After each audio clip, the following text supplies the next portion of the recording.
In this video lecture, I am going to talk about the female reproductive system.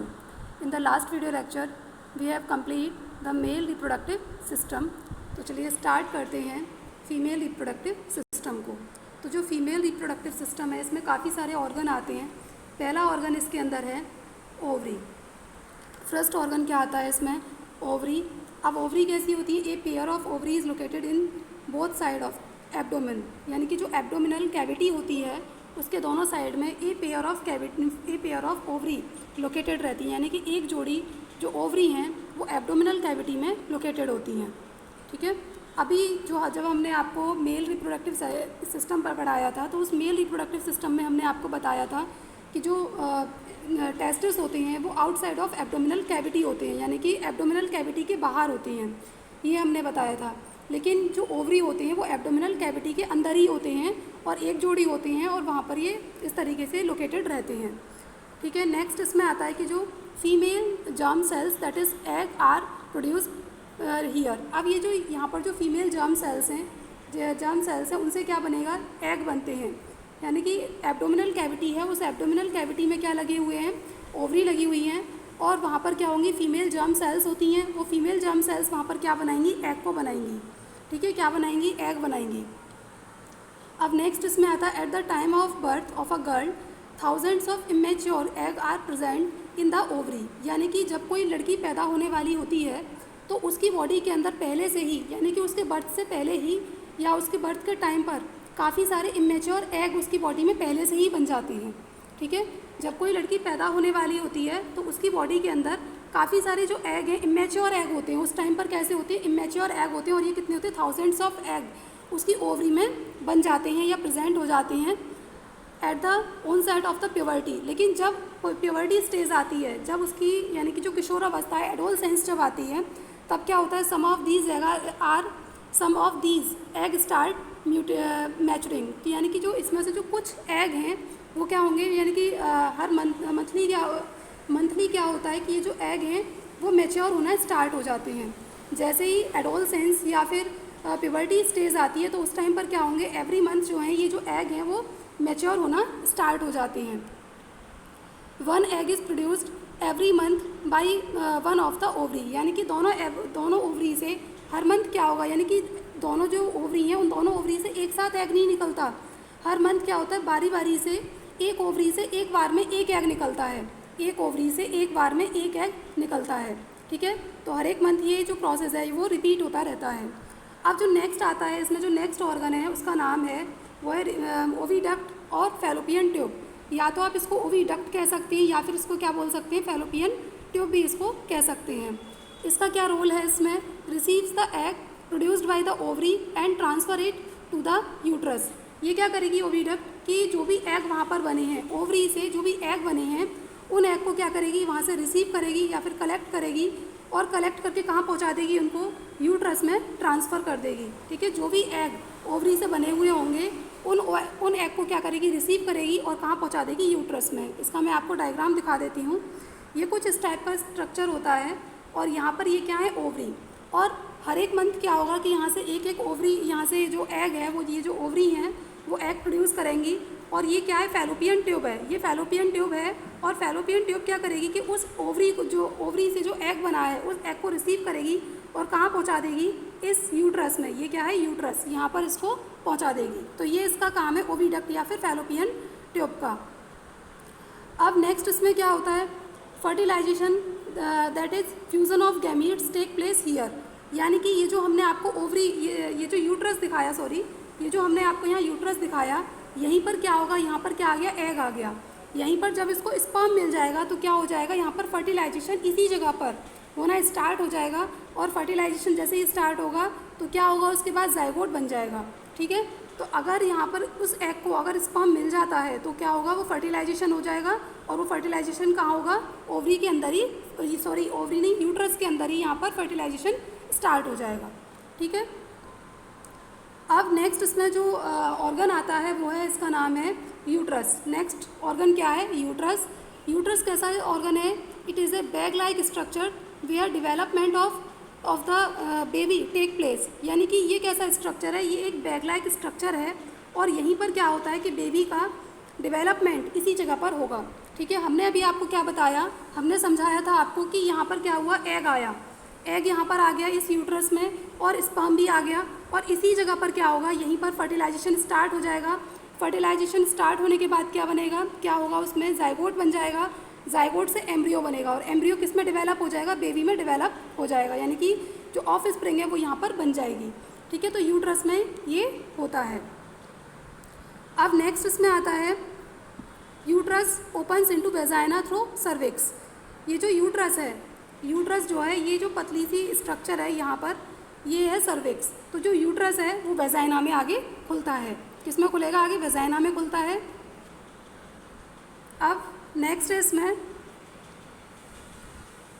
Fertilisation of egg. अब यहाँ पर egg का fertilisation किस तरीके से होता है, व्हेन एग इज़ फर्टिलाइज्ड, जब एग फर्टिलाइज्ड हो रहा होगा तब क्या होगा, the fertilised egg called zygote is planted in uterus and develops into the embryo. अभी ये बात तो हमने अभी बता दी थी कि क्या होगा कि जब एग जो है फर्टिलाइज्ड हो जाएगा, फर्टिलाइज्ड कब होगा, जब इसको स्पर्म मिल जाएगा। ये अपने आप नहीं हो सकता, तभी होगा जब स्पर्म इसके पास होगा। जब ये फर्टिलाइज्ड एग हो जाएगा, जब ये फर्टिलाइज हो जाएगा एग, तब किस में कन्वर्ट हो जाएगा, ये कन्वर्ट हो जाएगा जाइगोट में, और जाइगोट में कन्वर्ट होने के बाद क्या होगा, ये यूट्रस में यहाँ पर क्या हो जाएगा, प्लांटेड हो जाएगा, यानी कि इम्प्लांटेशन कहाँ पर होगा, इस जाइगोट का इम्प्लांटेशन कहाँ होगा, यूट्रस के अंदर इम्प्लांटेशन हो जाएगा, और वहीं पर इसका डेवलपमेंट होगा, और वहीं पर क्या बन जाएगा, और वो डेवलपमेंट होकर क्या किस में कन्वर्ट हो जाएगा, एम्ब्रियो में कन्वर्ट हो जाएगा। एम्ब्रियो के अंदर और सेल डिवीज़न होगा, और जब इसके अंदर काफ़ी सारी सेल बन जाएंगी तभी किस में फाइनली किस में बदल जाएगा, एक बेबी में बदल जाएगा। नेक्स्ट इसमें आता है the embryo gets nutrition from the mother's blood with the help of with the help of a special tissue called the placenta. ये जो एम्ब्रियो होता है वो अपना न्यूट्रिशन कैसे लेगा, वो अपना न्यूट्रिशन लेगा मदर ब्लड से, जो मदर के अंदर ब्लड है उससे अपना न्यूट्रिशन लेगा। किसके थ्रू लेगा, इसके अंदर एक स्पेशल टाइप के टिश्यूज़ होते हैं, और वो जो स्पेशल टाइप के टिश्यूज़ हैं क्या कहलाते हैं, प्लेसेंटा कहलाते हैं। It provides a large surface area for the exchange of glucose, oxygen and waste material. अब ये जो प्लेसेंटा है वो क्या प्रोवाइड कराएगा, वो किस में हेल्प करता है, एक तो ये लार्ज एरिया प्रोवाइड कराएगा, किस चीज़ के लिए लार्ज एरिया प्रोवाइड कराएगा, ग्लूकोज के लिए, ऑक्सीजन के लिए, और जो भी वेस्ट मटीरियल है उसके लिए। ठीक है, तो जो एम्ब्रियो है वो अपना फूड किससे लेगा, वो मदर के ब्लड से लेगा, और वो मदर के ब्लड से किस तरीके से ले रहा होगा, प्लेसेंटा के थ्रू ये जो ब्लड है उसके पास तक पहुंच रहा होगा, और वहाँ से इस तरीके से न्यूट्रिशन ले रहा होगा। और ये जो प्लेसेंटा है वो क्या करेगा, एक लार्ज एरिया प्रोवाइड कराता है, किसके लिए लार्ज एरिया प्रोवाइड कराता है, ग्लूकोज, ऑक्सीजन और वेस्ट मटीरियल के लिए एक लार्ज एरिया या फिर लार्ज सरफेस प्रोवाइड कराता है। अब क्या होगा इसके बाद, इसमें the time period from fertilisation up to the birth of the baby is called the gestation period. It is about 9 month, यानी कि वो पीरियड जिसमें कि एग जो है फर्टिलाइज हुआ, एग फर्टिलाइज्ड हुआ, फर्टिलाइजेशन से लेकर बर्थ तक के, बेबी के बर्थ तक का जो टाइम होता है, फर्टिलाइजेशन से लेके बेबी के बर्थ तक का जो टाइम होता है उसको क्या बोलते हैं, गेस्टेशन पीरियड उसको कहा जाता है। ठीक है, गेस्टेशन पीरियड किसे कहा जाएगा, फर्टिलाइजेशन से लेके बेबी के बर्थ तक का जो टाइम है उसको गेस्टेशन पीरियड कहा जाएगा, और गेस्टेशन पीरियड कितने टाइम का होता है, 9 मंथ का होता है। अब नेक्स्ट इसमें आता है when egg is not fertilised.